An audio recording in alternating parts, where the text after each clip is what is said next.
Hi,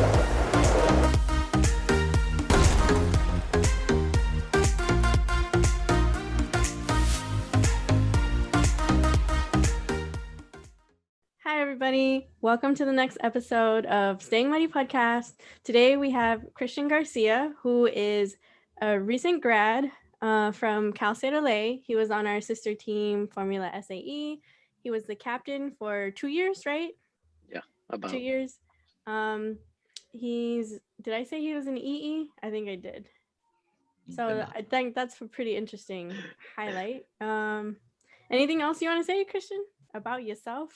In what terms? Because I could go far and wide with whatever I could say.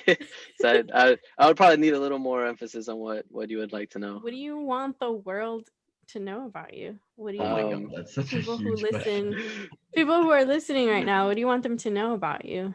As corny as it sounds, is like a lot of people say anything is possible. That is true.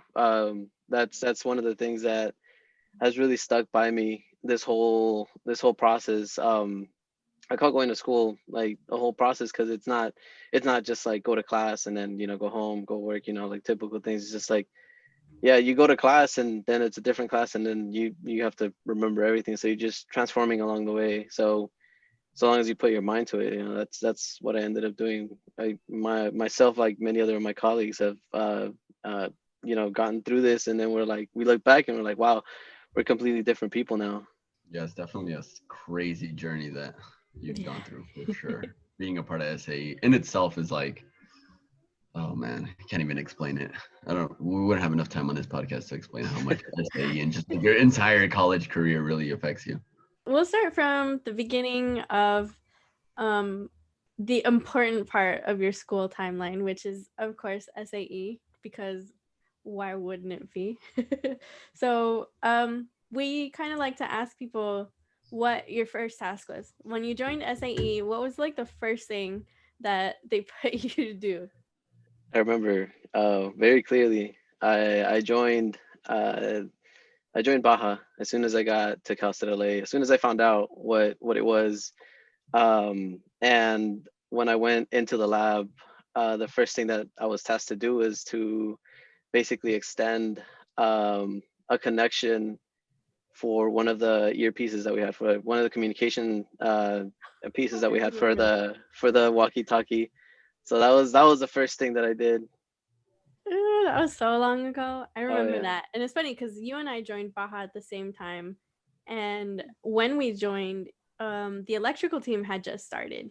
It was only like, I don't even think it was a year into. It was like the first year that Baja had ever had an electrical team.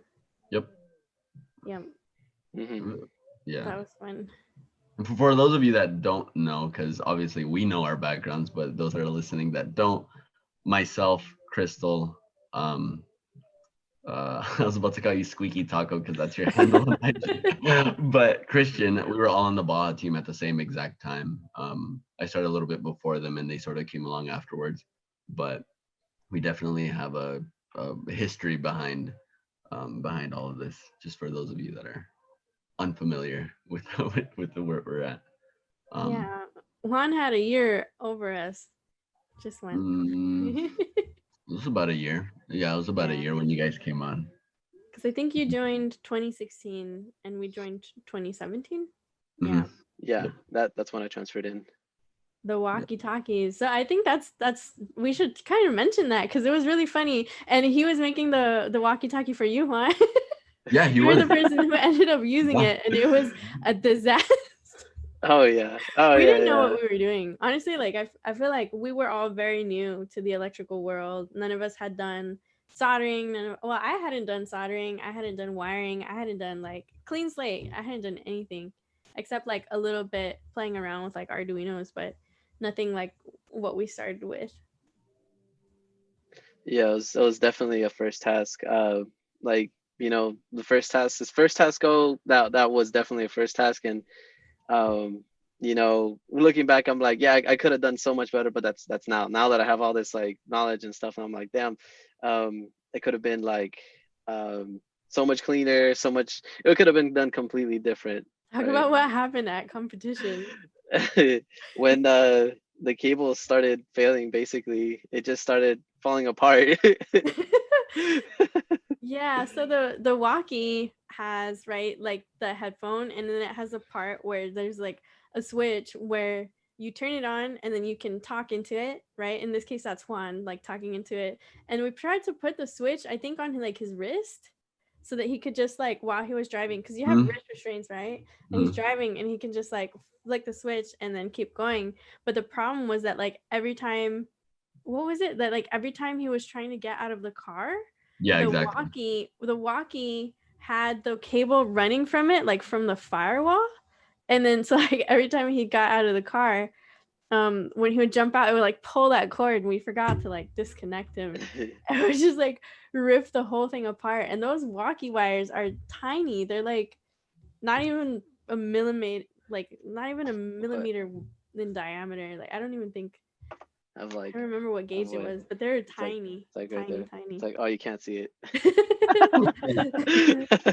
Oh There's a yeah, tiny. wire around here somewhere. I remember that though, because I remember it was Oregon, if I remember correctly, and I think I was wearing actually Christian's um, windbreaker at the time because I didn't have anything to store the walkies in. Oh, Um, and I you put remember like driving down, driving through the path and like just completely disconnected from everyone. Like I wasn't able to stay in contact with anyone because of those wires and because of what happened. But I mean, it's all a learning experience, right? I mean, that's why we join SA. Yeah. Lessons learned. That was a lesson learned for Yeah, sure.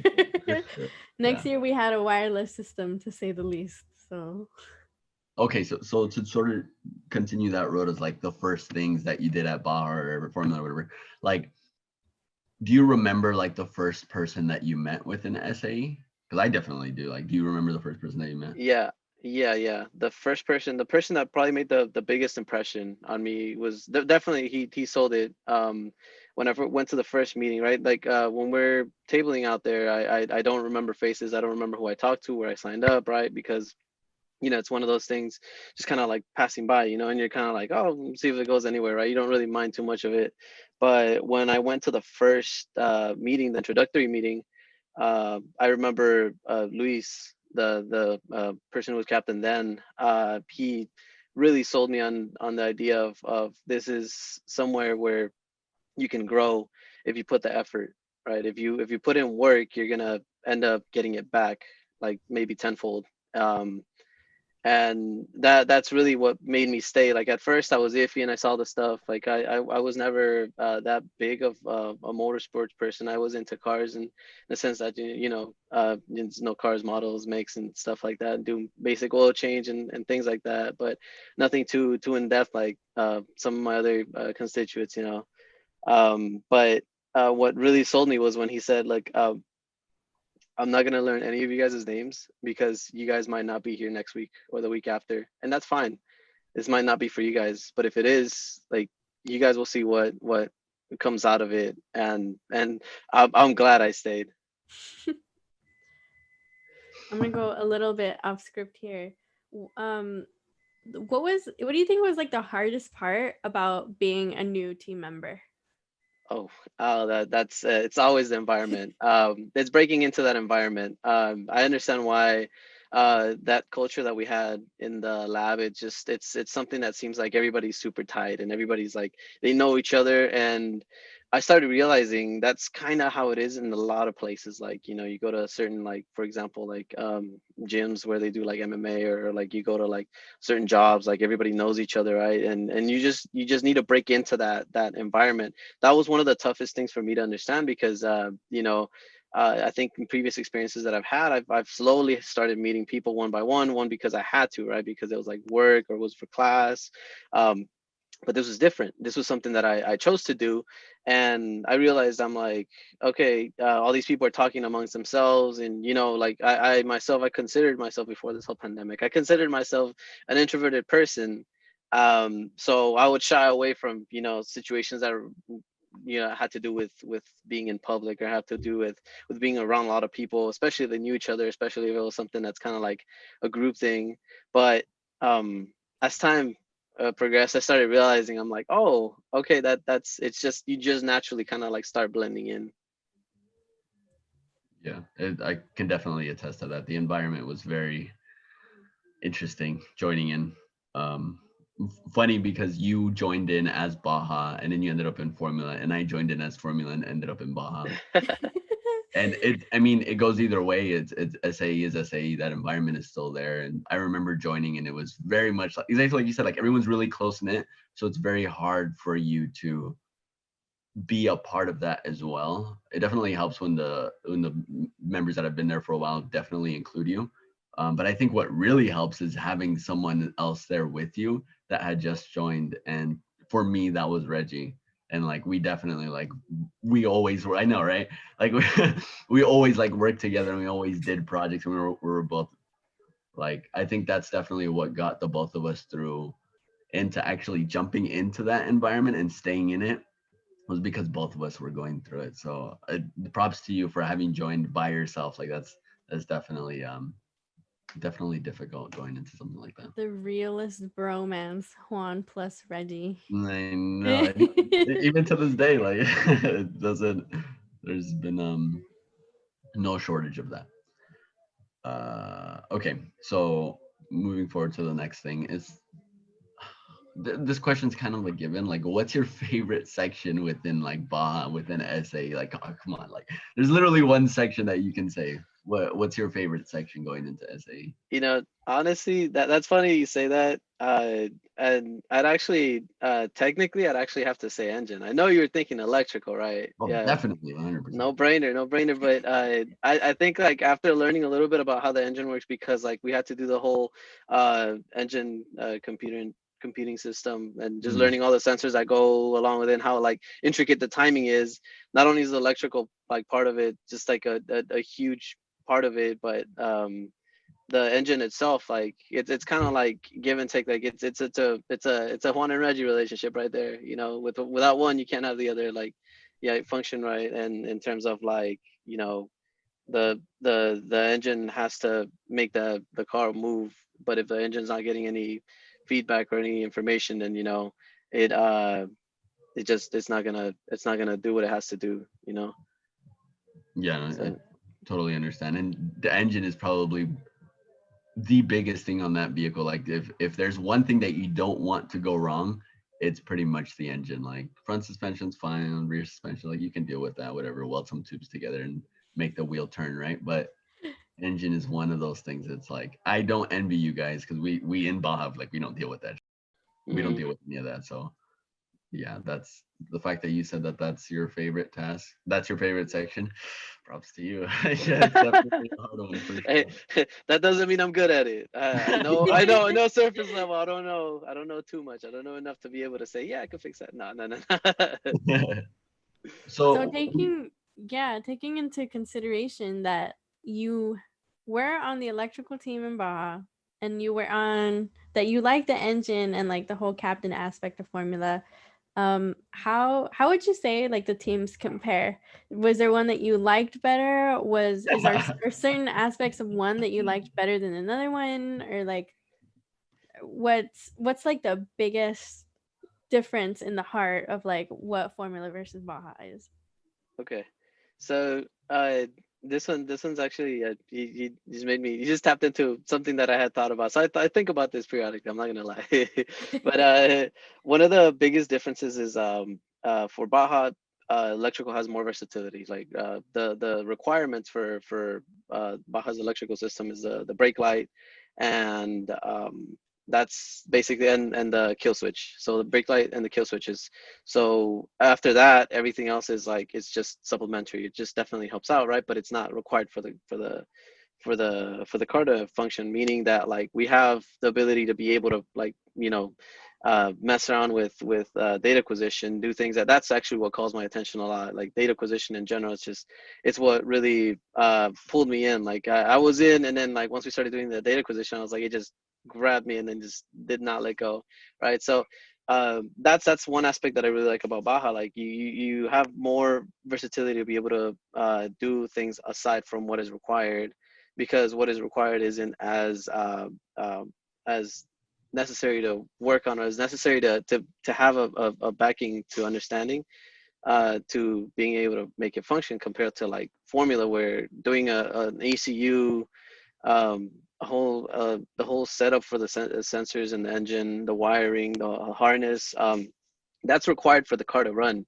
So that doesn't give us any room to be able to say, oh, we'll put on a data acquisition system on there, because we kind of have to have the engine or the car running for it to be able to be possible, right? So uh, on the duality of that, like the same, like on the flip side is basically there's a lot more required work for the electrical team in Formula, meaning that there was a lot of work there. Like there was so much so that for members like myself, like I think at a point it was just me doing the electrical system for Formula, I think for one semester, and it was just incredibly overwhelming. It's about, I don't know, depending on the system. Like our system had about 80 wires that we had to go from one end to another.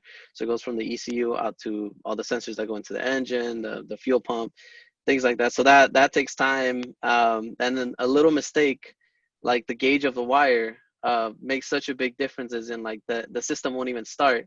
And it took me and one of a previous member who was there, who helped me out. His name was Omar. It took me and him like basically one, like what, 2-3 nights to figure out that like it was just the ignition or the actual power wire that didn't work, that was too thin, that the whole system wouldn't turn on. So we had to basically like take apart every single sensor by sensor, just taking one wire off, and we're like, okay, it's not this one, it's not this one. Finally, when we got to that last one, it was that one, and we're like, oh, man, we did it, you know. So if only you had started there. So sort of diving in a little bit, maybe more into the culture of SAE aside from the car and stuff like that, because that's definitely a big part of it. Like, what's the weirdest thing about the lab that you miss? Like, because we're in quarantine right now. Like, I remember, like, just off the top of my head, at least for me, the biggest thing was like going to go get coffee. Like, everyone was like, "Oh, coffee, food, coffee," and then everybody would get together, and I'm like, 5, 10 of us would just go walk and just go get coffee and during our meantime. That's probably the thing I miss the most. But at least on your end, like, what do you miss the most as far as being stuck in your room? so I as soon as you mentioned that, it just a lot of memories just pop back into my head. Stop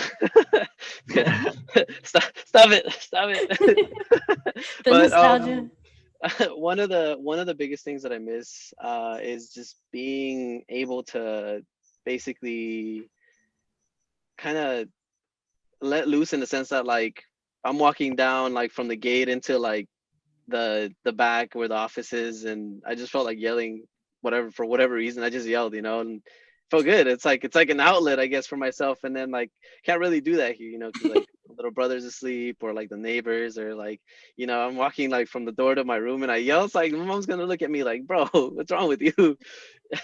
So it's just that, I guess, that sense of freedom to be able to just like have Scream.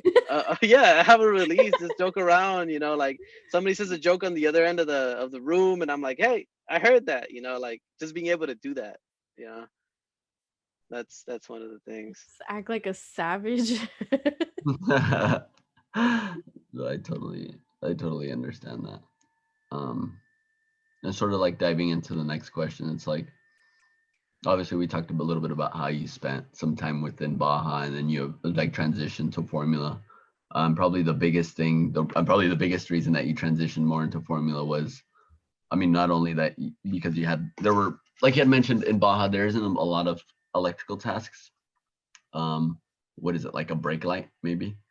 A brake light and maybe some pressure sensors. And there was a lot more of an opportunity at Formula, but you went into Formula being the captain as well. So, like, when did you know that that was the transition, that's what you were going to do? Like, at what point were you like, okay, well, now I have to start focusing more on Formula and being the captain for them, as opposed to like being a part of the electrical team for Baja? So so basically, like I mentioned before I found out about Formula, I wasn't going to Baja, right? So when I found out about Formula, um yeah, I initially wanted to join Formula, but I was like, no, I don't know enough. I don't think I'd fit in. Like, I don't think do a good job, right? So I told myself, I think the beginning of the year, so 2017 when I just got in. So eventually I started realizing that, you pick up everything as you go. Like you start learning everything as you go. So at a point, I think it was like the semester before I became captain, the previous captain before me, Andy, had mentioned that his electrical team had basically just like left. One of them had just graduated, like the winter semester, and he was doing like a one of our tests. I think it was the EIT or the FE. I'm not sure which one he was doing, and then the other member he was focusing on classes. So basically, he had nobody for the subsection. So I told him, while I was a member of Baja, the electrical team, I was helping out Baja with, I forgot what I was helping out that semester, but I think it was overshadowed with me helping out with the whole electrical system for formula. And so at that point I started realizing, I'm like, okay, I don't have to know everything. I can learn as I go. I can learn, the bare minimum, like in terms for it to be able to function, so that I can get it done quick. And then I guess being good enough with people, like being able to communicate enough with people, and I guess like resolve issues or not really have any issues with anybody in the lab. One of our other members, the captain before Andy, who was now just a member for the suspension team. He was the lead, Randy. He talked to me, and he kind of uh, left that seed of, hey, why don't you become captain? Like you're good with people, the team, and he just started listing reasonings, and at a point I was like, no, like that, I didn't think, I'm like, no, an electrical doesn't know how to, lead a mechanical team, and that's what went in my mind. And eventually I found out that one of the previous, like one of a very highly talked about, a very well-known electrical engineering student who was there, was also the captain for Formula. His name was Fernando. Once I found that out, I was like, oh, it is possible. Like it's just me creating another mental barrier, so basically the transition between 2018 to 2019. So 2019 spring, that's when I started kind of thinking about being the captain and started getting more thoughts. And then that summer after competition, after Gorman for Baja, I just, that's when I made the transition. I said, if I'm going to lead this team, I'm going to have like my full attention there, because I know what it's like to try to juggle multiple things at a time. And I know that was going to be one of the biggest focus points of my attention at that time, at that point. What was it like being captain? Oh, it was definitely a learning experience. It's something that I think a lot of members fear. A lot of members see it as like, oh no, I can't do that, and I understand why. But after going through it, and then after going through it like a second time, I'm like what, halfway done through the second time, and I can say it's difficult, yeah, but you learn a lot. And one of the key things that I took away from it is I can understand why a lot of the hiring managers or recruiters ask the questions that they ask, because after leading a team, that's exactly who I'm looking for, right? Like when I see a team member and I see they're acting a certain way, I'm like, oh, okay, yeah, like this member is definitely where he's supposed to be or where she's supposed to be, right? Or like when I see a member and he's like, or she's like, not doing well, move in, talk, ask questions to see, is there interest there, is there no interest there, right? Or move position, and end up finding out that like the member didn't have any interest in that position, and then move that person into another position where it ends up being a lot more beneficial, right? So that's basically a key point to take away from that I took away from being a captain, is understanding that you're managing a team. I think you said it well, Christian. Like you're not only just dealing with obviously meeting deadlines, and you're not just dealing with making sure that your designs are right, everyone's following the schematic or like you're dealing with people as well. Everybody has their own sort of personality, and as a captain you kind of have to understand where people sort of excel the best. Like some people might want to do sales presentation, they want to speak in front of an audience. Some people might not, and they might be really good at manufacturing and stuff like that. So it's definitely a position that you join, and definitely threw me back. And I'm sure you felt the same way, where it's like you really have to pay attention to people now, not just your designs and not just making sure that you meet all the requirements and you get to comp. Like you have to actually understand everyone, which is definitely a task in itself, especially since you had mentioned like prior to that you felt like you were an introvert and you felt like you weren't maybe the most person out there. That like I'm sure that there were moments where you were like, damn, I really have to step up at this point, or I really have to speak out and I really have to say things. And maybe on the inside you didn't feel that way, or maybe on the inside you're like, I'm not this type of person to really bring a certain situation to light, but you kind of have to, and it kind of forces you to do those things. So yeah, man, I'm glad you're almost finishing up your captainhood, I guess. You're gonna be so relieved. So, going along with the experience being a captain of a team, we have an Instagram question. Somebody on Instagram wants to know, their username is no home seafood. No home seafood. What kept you going for FSAE even during the pandemic? Oh, that's a tough one. So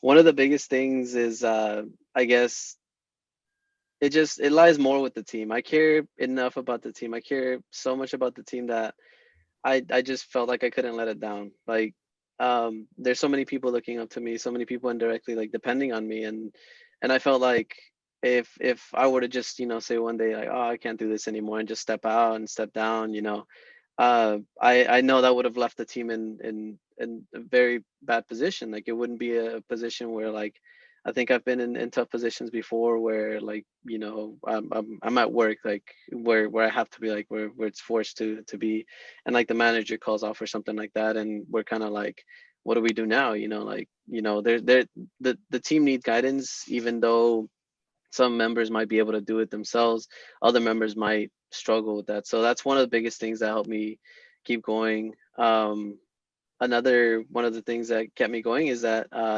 there's certain members that would reach out and certain members that would talk to me, and I guess like whenever we would have a meeting, sometimes we would stay after and just chat here and there, and it just reminded me that like not only is this my team, but these are also people I consider to be friends. Like they're good friends of mine, and they help me with things aside from just work. Like, right, we had sometimes that we had the opportunity to play games on the sides, or if we could, like when restrictions weren't as high, we were able to meet up on, have a quick snack and then just, go back home, just as a small reminder to say, yeah, like we're still people. So kind of going along that, it's not a question on here, but I know that your captainship has been passed down now, right? Right? In a sense. So I could say it's more of like a proactive role. It's not really something that has been finalized on yet. Like I mentioned it to them. Like your We've transition right now? yeah, it's more of a transitioning state, and it's more of like they need to be sure that they're ready to take on that role. Like one of the requirements in my eyes is just to want to do the role. If a person doesn't want to be captain, it won't work out as well if they're being pushed into a position that isn't necessarily something that's sought after, right? Like for myself, like as funny as it sounds, like when I first joined Baja, I was like, oh, how funny would it be if I like led this team, right? And then I would have never imagined that like I would have ended up leading the formula, like at first I was like that this is really happening. Well, I mean, assuming that you're still involved with the whole transition going on and everything, um, did you see the new FSAE business competition? Yeah, I had It was a a really interesting format because it's different this year. yeah, they changed that along with, I think they took away the requirement to do the design report too. So that, Yeah, that threw me off a little bit.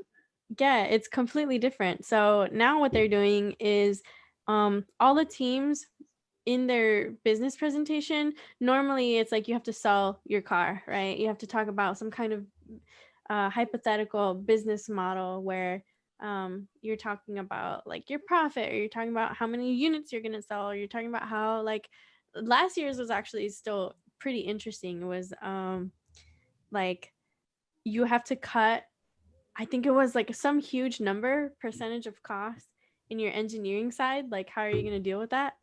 But this year it's like completely spinning off of that. Like, it has nothing to do with that anymore. It's like you have to talk about how, as a formula team, you're going to keep like the structure and like the integrity of your team, kind of thing.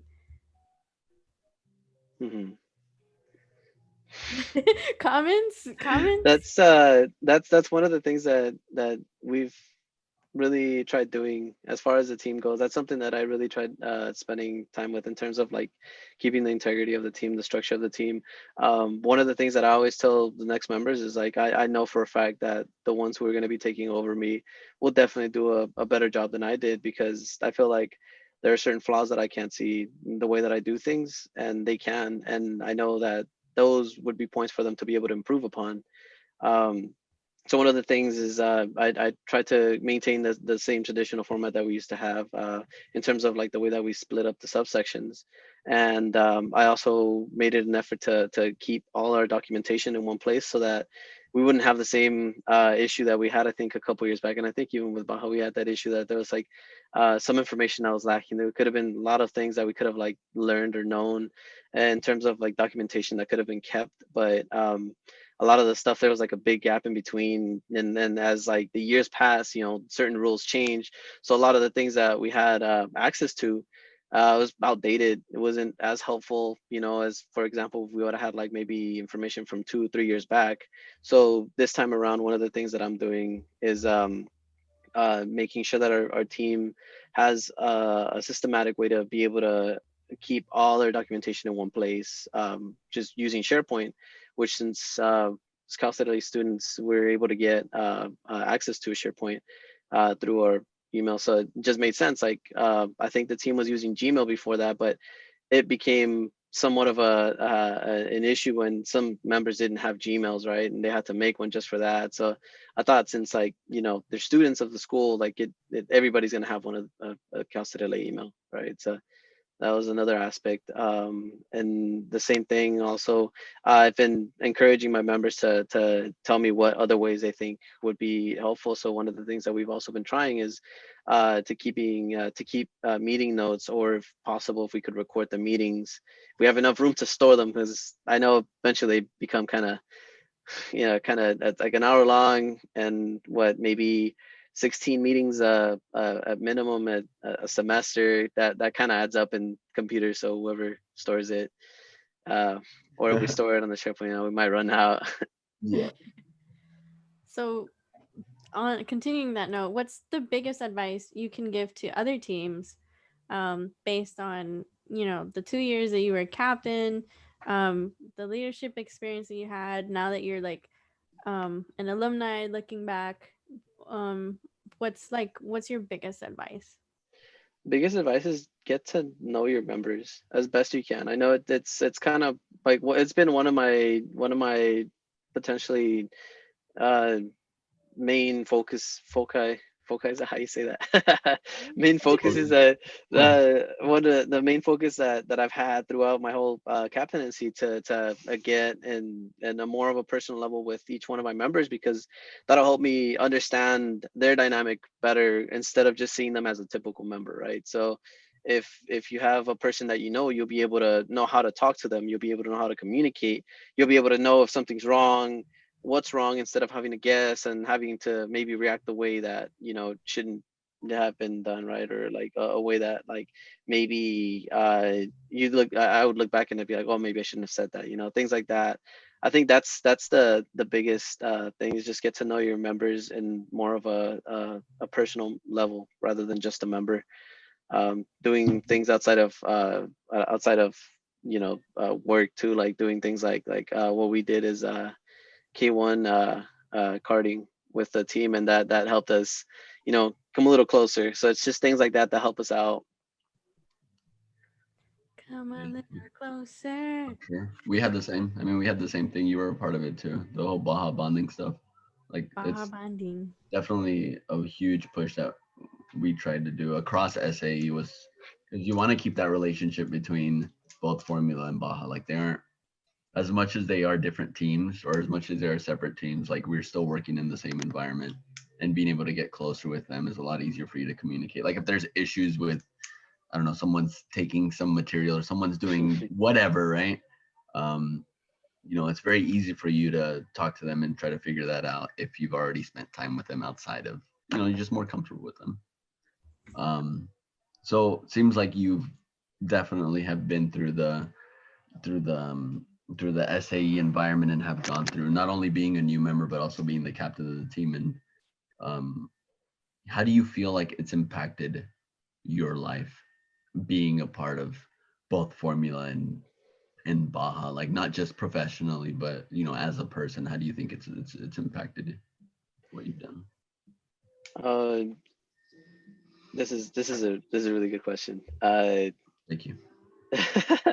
the the impact has been, it completely changed me as a person. So like I said before I joined, I was very introverted. I didn't really want to go to new things. I didn't really want to do new events, new things like oh, go home, do my homework, come to class, and then go home, right? That, but after joining Baja, after getting into that environment, I started realizing that there are a lot of opportunities that have gone my way that I kind of didn't pay attention to because I was afraid. I was afraid of the new. I was afraid of what might happen, or I might not look good doing it, or something like that. Like little things like that. That eventually I started looking back and I'm like, no, like it doesn't matter if something's my calling. If something seems interesting, like I probably one of the one good example would be I would have probably never tried kayaking if I wasn't part of the team. Like it doesn't seem like it's directly correlated, but that's one of the things that I realized, that I was like, my friends told Kayaking. me, yeah, it's very calming. It's very meditative. What? So what's the story behind the kayaking? So one day a couple of my friends told me, they're like, hey, I guess they went the week before, and they were like, hey, you want to go kayaking with us? And it was like a Sunday morning. It was like 7 in the morning. I was awake for some reason. This is before I started waking up early every day. I was awake for some reason, and then I was like, all right, let's do it. Let's go. And I didn't know I needed it until after I did it. I was like, wow, well, this is one of those things. Like I think before I would have joined, I would have probably just been like, nah, let's stick to doing the same stuff that I'm doing, or like, oh no, I'm actually gonna go back to sleep, You mean like talking about like your general ability to just like get out of your comfort zone? yeah, Like take yeah, on yeah, things that you've never done before and just being like, you know what, let's just do it. Let's just try it. pretty much. I started realizing that I had this shell. Before joining, I had this shell, and I would just only associate with people that would be, close to me, close to my circle, close to the areas that I would hang out, like places that I would be required to see people, like school, work, But after joining SAE, I started realizing, I was like, yeah, there's a lot of people that have common goals, closely or maybe not closely related, but still related to my own, that are going through the same struggle, right? Because that's basically all the environment, and that's the whole feeling in competition. You just go to competition and you're like, wow, all these students are like struggling, except for like a couple schools, are struggling to get their car going, get their car like fixed, or get their car tech ready, and we're just like them. Like we're part of that whole collective community, right? And I started looking out, and I started seeing like it's like that in a lot more places than I realized before SAE. Yeah, I think even in like different teams, like RoboSub is doing exactly what we're doing, right? Like they're going to a competition, they're preparing for things that they've never done before. Like any school team, right? Like we all are like sitting there staring in the face of something that we know absolutely nothing about, and it's this mountain, right? And you're just like, okay, well, like I guess like I do one Google search today and see what happens, right?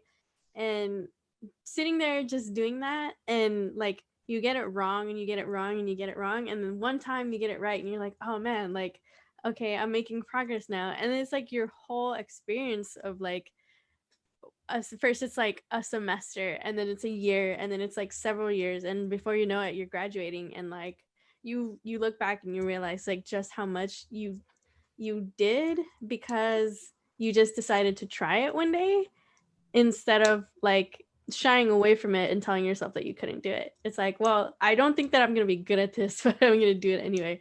I think that's like such a valuable tool to have in your life. It's like, and I definitely agree, like SAE made me do so many things. It's like I remember like being the team lead for my senior design team, and all these people were like trying to get caught up to the project that we had been working on with this like the drivetrain stuff. And they were like, oh, like how do we do this? And I was like, I don't know. Like we're here to find out, right? Come on this journey with me. And yeah, it's like you don't have to know everything to be a good captain or a good lead or like a good student or whatever, a good team member. Like you just, I think a good team member, it's so understated. Like a good team member is the person who's just willing to find out and like do the research and figure it out, not the person who like necessarily knows everything, even if that's helpful. Like yeah, just being able to look at the challenge and not say no, right? Yeah, and to kind of like build off of that a little bit, I'm sure there are some attributes that you see within people that would make, like you see someone, you're like, hey, he would make a good captain, or she would make a good captain. Like, what are some of let's imagine there's someone that's freshman, just joined the FSAE, is maybe a little bit intimidated about joining the team, and they're like, you know what, I'm ambitious. I want to be the captain of this team eventually one day. What would you say to them, or what do you think would be, what do you think can make that person a good captain, or what they should do? What should they start focusing on now if they want to reach that goal of being the lead of the team or the captain of the team?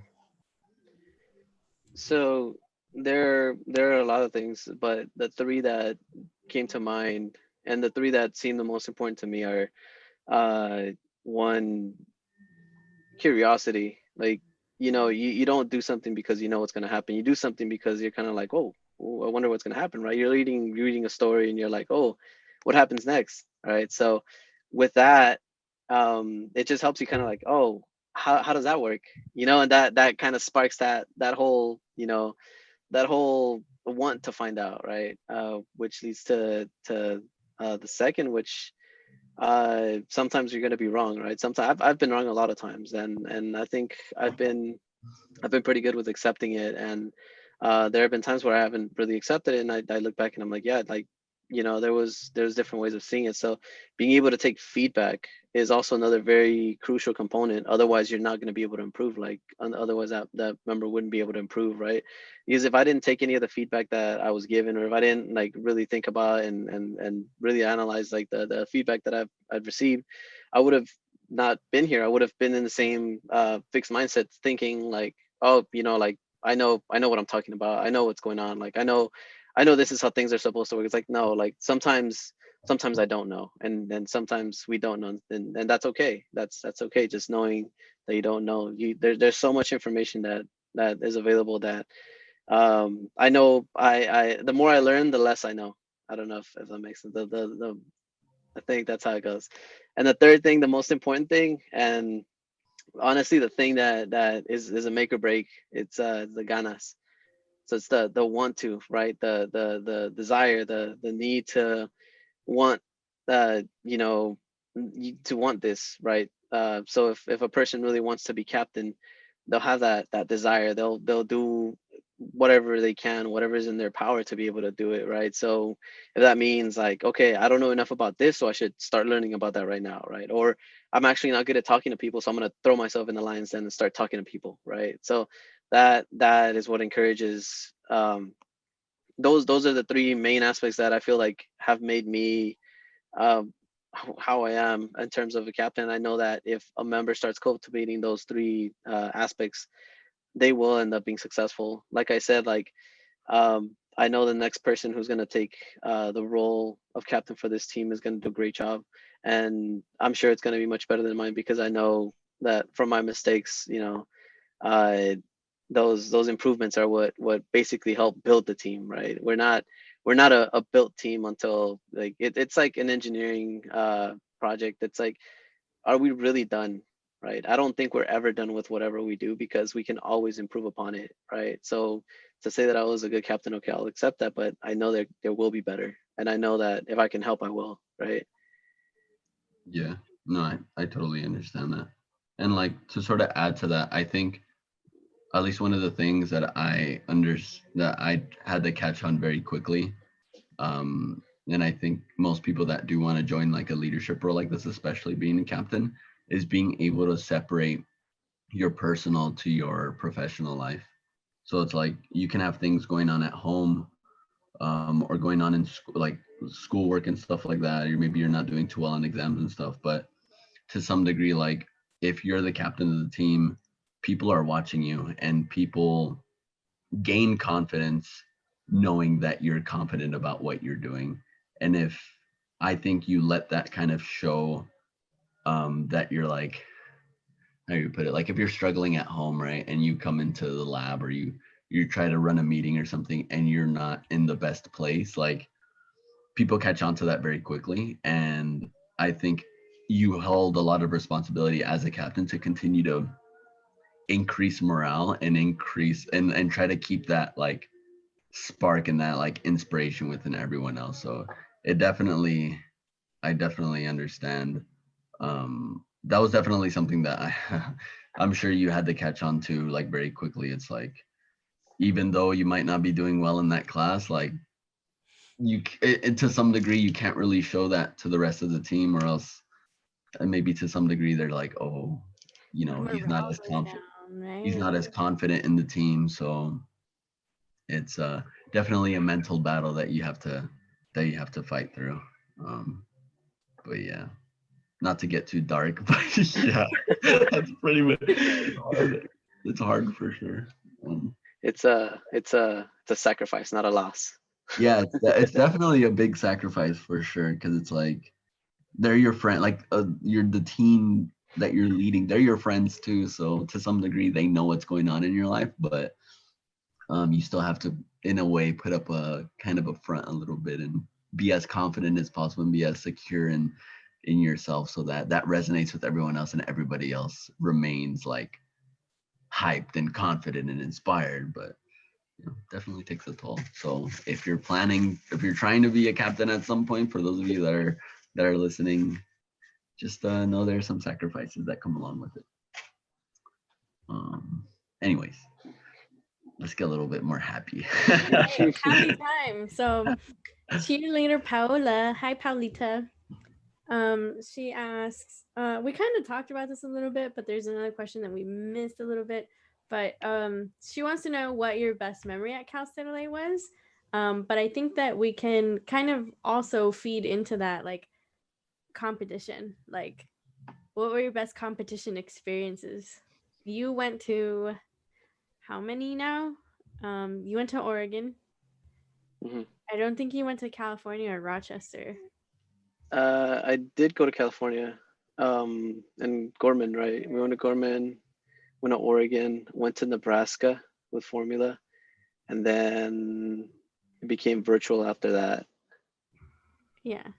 So, like, I guess, two parallel, because I think the most notable memories took part um, in terms of like the team, but it wasn't in Cal State LA, which was competition. Every single competition that I've gone to, it's just it just blows every other experience that I've had in Cal State LA out of Right. the water, because it just culminates it. It culminates like everything. Like it's a whole year's worth of like work. Just here it is. This is what you get. Like this is what happens. This is where it's at.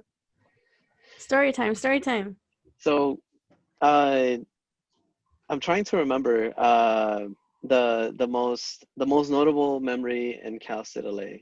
while I do that, well, let me see if talking about each competition experience, like if I can remember, if I can think, because I've had so many that at this point I'm kind of like, okay, which one do I choose? So the first competition I ever went to was Oregon with Baja, 2018. I was at 2017 to 2018. Yeah, it was 17. Yeah. Yeah, because 17.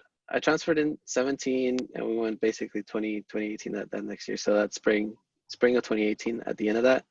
Uh, I think the one thing that I always like flash back to, the one thing that I always remember is just driving in the middle of the night in the van with like everybody, just quiet. Woke up in the middle of the night and a certain song was playing, and I just look up and I'm like, I could see the stars, right? That's something that I've always loved in my life, just being able to see the stars. But another thing that randomly pops into my head sometimes is like I'm just walking down the street and whatever I'm whatever I'm doing, just the image of looking out the window and seeing all the green trees in Oregon, like just every single, like basically like end to end, just completely packed with trees as we were passing by, like I think it was a border of Oregon, where we're going in, and it was just that always just flashes back into my mind.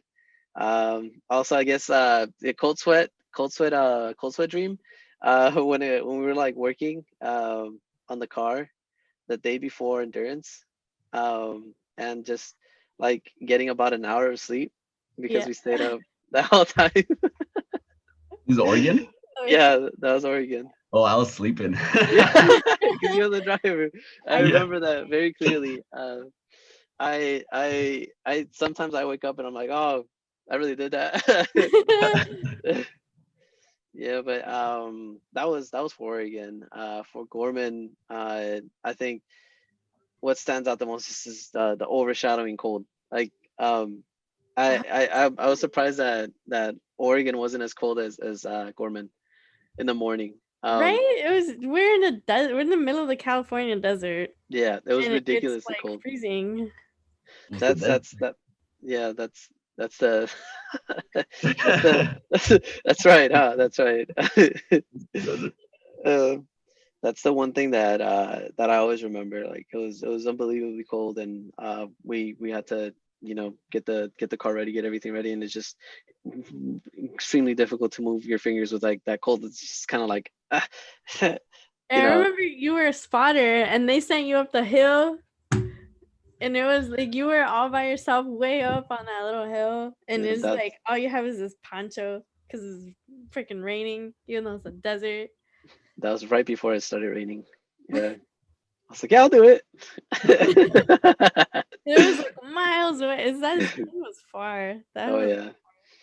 Let me see. Oh. Another one was so another notable memory with the last competition that I attended, the in-person competition, Nebraska, was Bachman, Andy, and myself were getting ready to get the trailer back into campgrounds, or I guess the site ground, because we had to do some final fixes to a couple of things in the car, and it started raining like heavily. So it was raining the day before, and they were kind of saying like they had to push it back, but it wasn't like too serious. But it started raining a lot harder that next day. So it was the day of the dynamic events. And so it was raining so hard that they were kind of like, yeah, we're gonna have to push it to like, you know, so it was supposed to start at 8 in the morning, and then they were like, yeah, we're gonna start at 9, and then they were like, no, we're gonna start at 10, and then it ended up being like it started at midday, like 12 noon. at noon, and during that whole time, we had to figure out what we were gonna do because since it was raining, we have the trailer for the school that at the time, like we haven't really encountered as much rain, so we never ran into this issue until we were in Nebraska, when we realized that like we went to a gas station to see like if all the equipment was still fine. For some reason I forgot, if I think like we went to get something, and then when it was raining, like I think Bachman noticed that there was like rain going into the trailer, so we're like, Was we the have to roof leaking we on have the to fix trailer? that. Yeah, like it has a vent in the top that has like that little, that little that opening that you have to like open from the inside. So we had to hop on top to try to cover it up. Um, and so that was happening. So we're like, okay, we just probably have to put some like tape on it, and it'll be fine for now until we like find a good fix, right? So while we were trying to fix it, I remember I was inside, and I think Andy was right outside. So he was captain then. He was right outside one of the side doors, and he opened it up a little bit. So we were kind of like trying to find whatever we could find, like duct tape or like towels or whatever was accessible, and basically far out in the distance, like maybe I don't know, a couple miles, like maybe 5, 10, maybe 15 miles. I don't know. Like I'm not good with distances in that in that sense, but there was a lightning strike, and right before that lightning strike, Andy had his hand on a piece of like metal where the door, like where the door hinges, and I saw a little like electricity, like a little like shot go from his hand to like the metal or back, whichever way it goes, and then the lightning strike happened, and I was like, that just stayed implanted in my mind, like that very specific one was like we're out here right in the middle of the thunderstorm trying to get this car going, right? As many teams were, and that just stayed stuck in my head, And among you many get other things. shocked by lightning almost.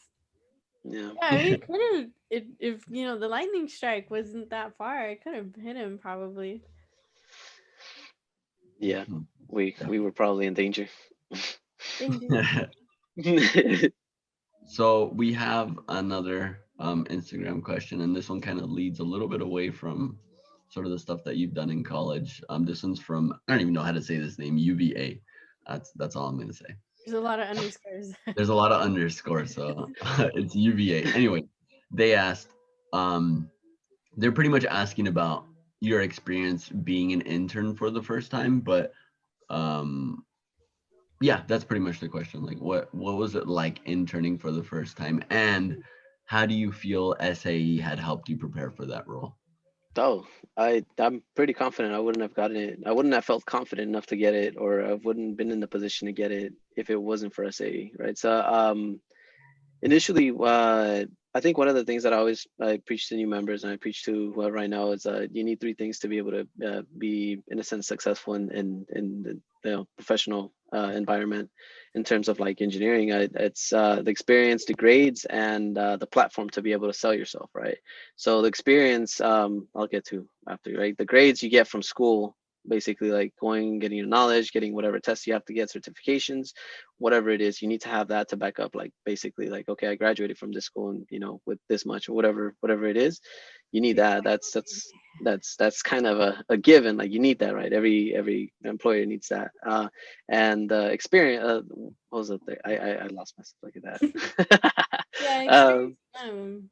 the experience, the knowledge, and the platform. So the platform, uh as SAE goes, like they have events that basically have recruiters on site. So competition, there were recruiters from, I think, different companies like Cummins. I think Cummins is one of the sponsors for Baja, so they were around, walking around looking at prospective new students who could be potential good members, good workers who they could employ.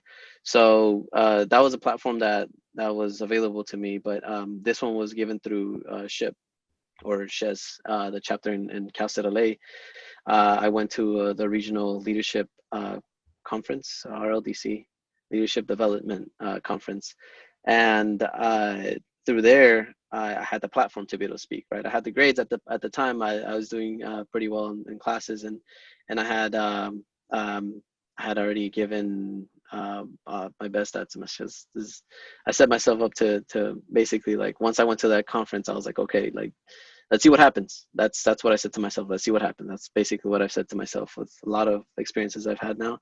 Um, and then the experience is basically what set me apart. So what happened was I went.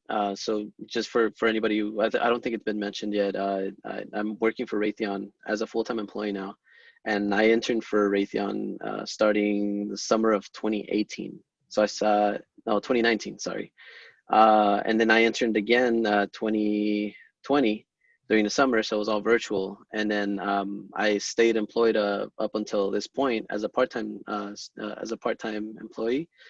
And just this Monday, I switched over to full-time employee. So I was able to get that because I had the experience. One of the things that a lot of employers ask for is like, okay, I see you have pretty good grades or okay grades, or your grades are good enough for us, like, and you're in a place where there's people who are interviewing, which would be the platform.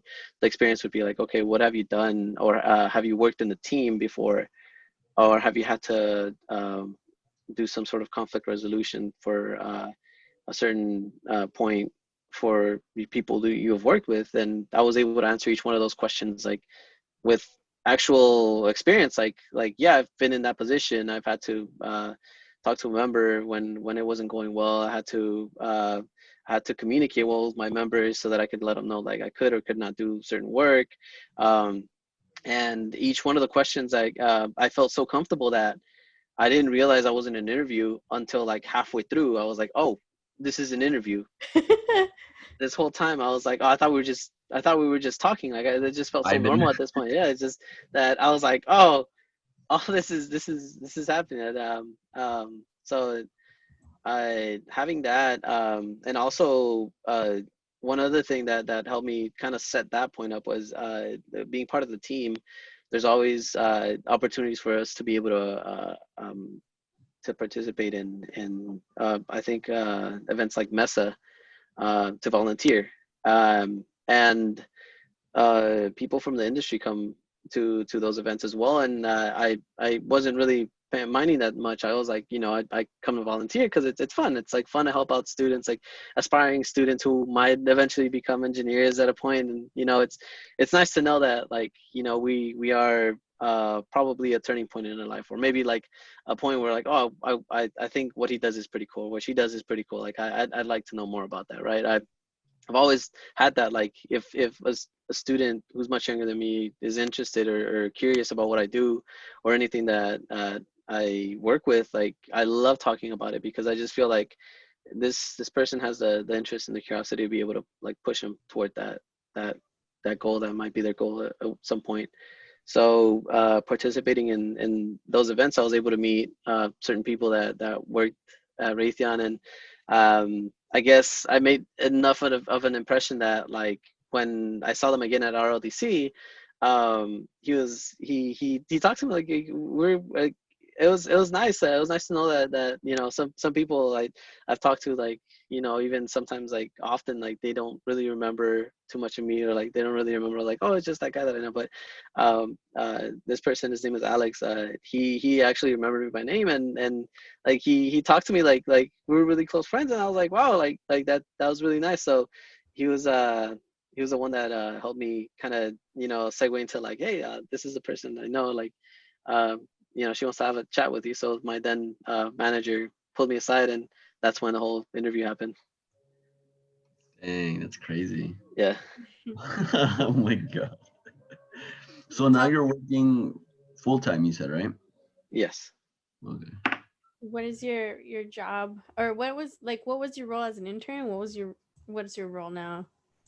So the way that they did it in my department, it has been kind of the same. I think the only thing that changes is just the amount of work that we're given, like the workload, or I guess the certain projects that we get assigned to that are a little more labor intensive, or a little more intense in terms of like needing certain software, or needing certain experience, not experience, maybe like needing certain, I guess more time, more than 12 weeks, because each internship lasted only 12 weeks.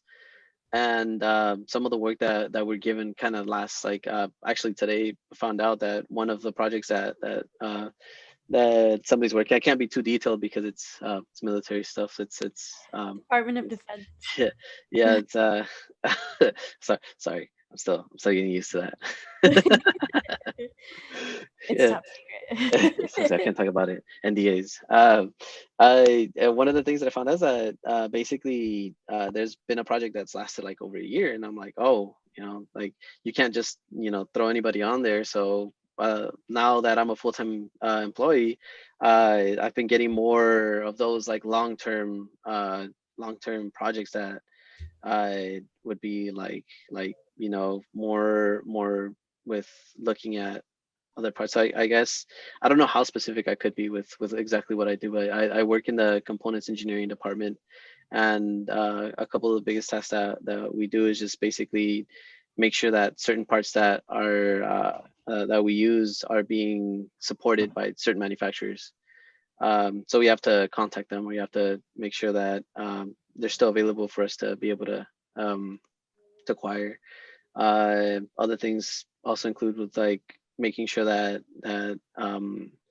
whatever components that we're using, certain times they have to be, a check to make sure that they're up to date, like everything lines up. Like if we were to like, have an order of like me like 100 components, make sure that those 100 components like actually do exist in the websites or like wherever we're getting it. So we have to make sure that verify that those parts are existent, things like that. Are you liking it? Do you enjoy the work or? Yeah, it's nice. It's soothing in a sense. It's kind of like, okay, each task that I've been given has been kind of like, all right, I can work on this today, and I could literally just leave it exactly how it is since we're working at home. I can leave it exactly how it is and just pick up exactly where I left off, yesterday. So it's very versatile in terms of like I can really, I can also ask for help. So I can reach out to any of the senior members and just be like, hey, I'm having issues with this specific task, and then they're like, oh yeah, I'm glad you reached out. Like, we're actually all having that issue because it's a software issue. It's not your fault. I'm like, oh okay, I thought, I was useless and I wasn't doing the right thing. I totally get that.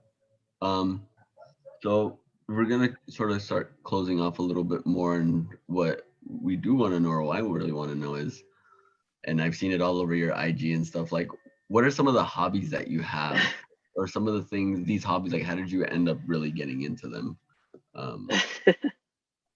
So I think one of the most obvious ones, I guess I could say, is the music. I am a musician on the side. I have been for ever since I was about 15 or 14, around that time, so 2007. Uh, I started playing Guitar Hero, like the first three that came out, and from that I started picking up how to do timing, things like that. I was like, that's what sparked the interest. Eventually I got a guitar, and I got a couple of lessons here, just basics, basic music theory and whatever like came along with it. And then I was like, hey, wait a minute, you could do that with the bass too. And then I picked up a bass and I learned how to play that. And then eventually I started realizing, I was like, wait a minute. Um, I started learning how the piano works and how it connects everything. So I was like, from that point, I was like, oh, everything makes sense. So I at this point, I was playing the guitar, the bass, the keyboard. I ended up learning how to play the trumpet, the saxophone, and then also all the smaller instruments that kind of go along with it, like for example ukulele. I don't know if you know melodica, those little things like that. But the one that has been the most fun has been the drums. I was so in high school I started out as a guitarist for a metal band up until I went into community college. Once I went into community college, the interest started to fade away, and I guess the members like they started seeing it, and I kind of like started drifting away from that type of music, and I ended up going into a ska band, and then from that ska band, I went to another ska band, and then a different ska. So for the first ska band, I was a keyboard player. Second ska band, same thing, a keyboard player, and then this one day, I was at a show, and I saw this guy that I knew that used to play. With I forgot what band. I think it was just kind of like a passerby type of thing. And he mentioned, he was like, yeah, we're actually looking for a drummer now. And I was like, I'll do it. Like I'll jump on, and then I'll see what's up. And I don't regret that decision ever. Like that helped me basically develop my skills as a drummer. And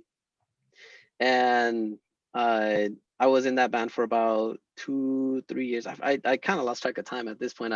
Since I was in community college at the time, like most of the maths is kind of like getting rid of my perception of time. So that whole time was a bit of a blur. But there's actually footage of me playing the drums on YouTube, one of a festival. If anybody wants to do any research on that. But We're gonna go and find you. Find us. Hey, if you have a Yeah. link, give us the link, and then we'll put it in the description I'll below. I'll find them. Yeah, I have them. I like to look at it, and I think back. I'm like, wow, that was really me. I was actually there. I was so from that point, that's where I learned the drums. I also did a bit of a cover band for a wedding. For I played the bass there, and most recently I kind of connected back with my old band, like not in the sense of like we're doing anything right now. I mean, at least myself, I'm not, because like they're doing everything remotely, so I can't really contribute at the point. But I'll be playing the keyboard for them when I can, and I post up, if I end up playing whatever I do, like I'm like, I like this melody, I just post it up, I post it on my Instagram. So yeah. Clarinet videos with Aaron. Clarinet, that's saxophone, bro. Saxophone? Is that what it was? I don't remember.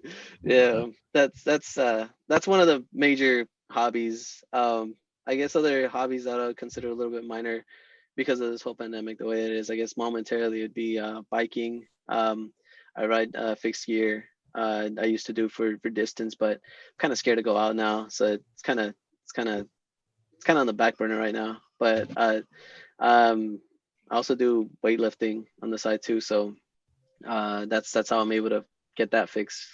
So I don't go out. I kind of work out at home. So um, Do you ever see yourself like combining like your love for music and like engineering? Do you ever see yourself maybe in the future like mending those two and seeing what could happen?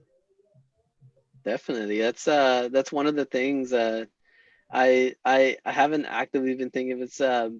It's one of the things that once I have like that small seed of interest, it starts kind of to sprout and to say, wait, that's actually more possible than I thought, right? So one of the things that caused my interest, like the last semester that I was in Cal State LA, is I took some control system classes, and I started realizing I'm like, you could do a lot of things with control system, like you could make a lot of things automated. So maybe I could find a way to automate like a drum machine or something like that, so it could play along with me or something like that. So I think at this, it just opens up a tree of like endless possibilities that I'm not gonna lie, it's a little overwhelming. Yeah, yeah. And that kind of segues into pretty much like our last question for Wait, you. wait, wait, wait, wait. What? Fun fact, fun fact. Christian and I recently found out, I don't know if we told you guys this, but we recently found out that we went to the same elementary school. That's so weird. Yeah. Yeah, Ew, it's like that's so two, weird. it's like it's like two I blocks from forgot my about house. that. I just remembered because I was thinking about how like it took you like 2 years to find out that somebody else in Baja was like in the same ska band with you. Yeah. It's like your paths like separate and then they kind of like come back. I don't know. It's just kind of funny. Okay, That's continue, that's continue. that's cool. Yeah, so pretty much like leading into our last question, like you just graduated from Cal State LA. You're gonna be leaving the SAE team. I mean, obviously you're gonna still be around alumni, being able to roast them when it's design review time. Like where do you see yourself in the future? Where do you see yourself going in your professional life? Things like that.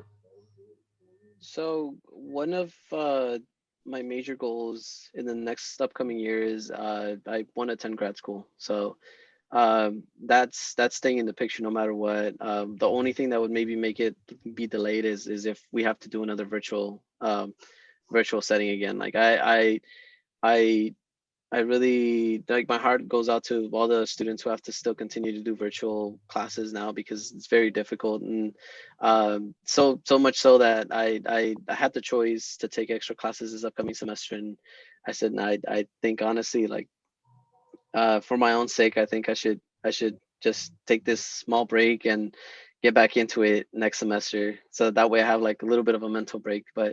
Uh, but yeah, if classes are in person next fall, I do plan on attending grad school.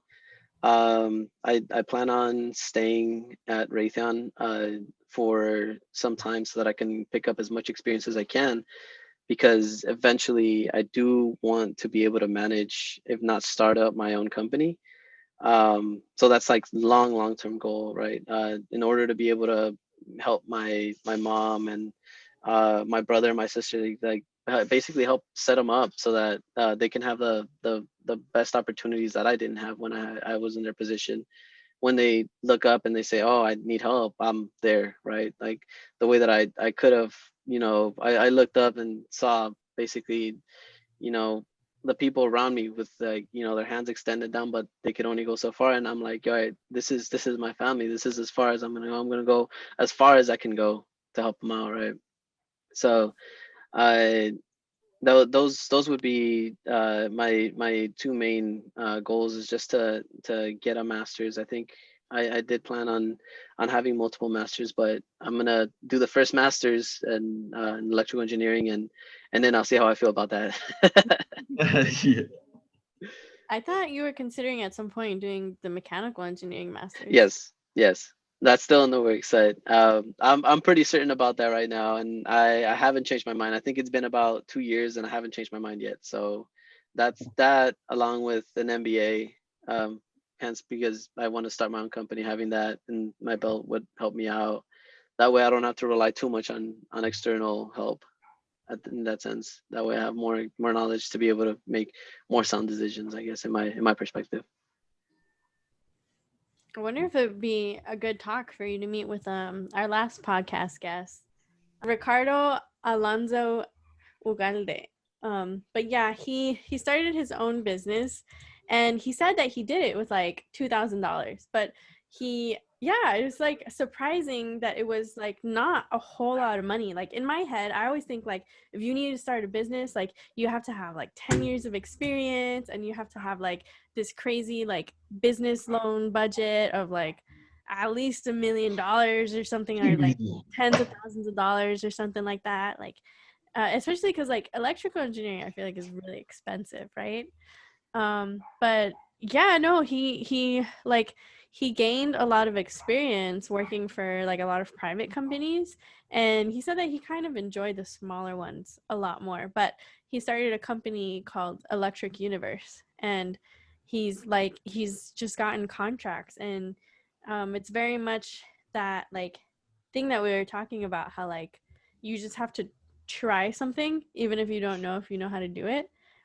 He just I guess he felt like he had just enough experience to be able to like know which contracts he was capable of doing and which ones he wasn't.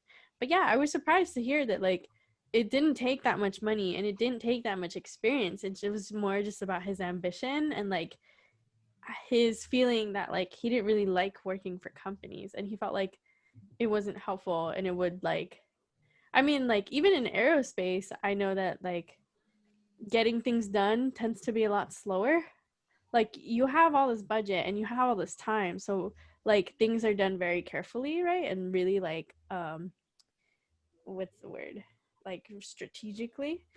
Um but you do kind of lose a lot of time like waiting for things to be done that way versus kind of like diving into it and doing like more of a sprinting project for like a private company, like a non-Department of Defense company. So, but yeah, something to think about if you're trying to start your business. Definitely.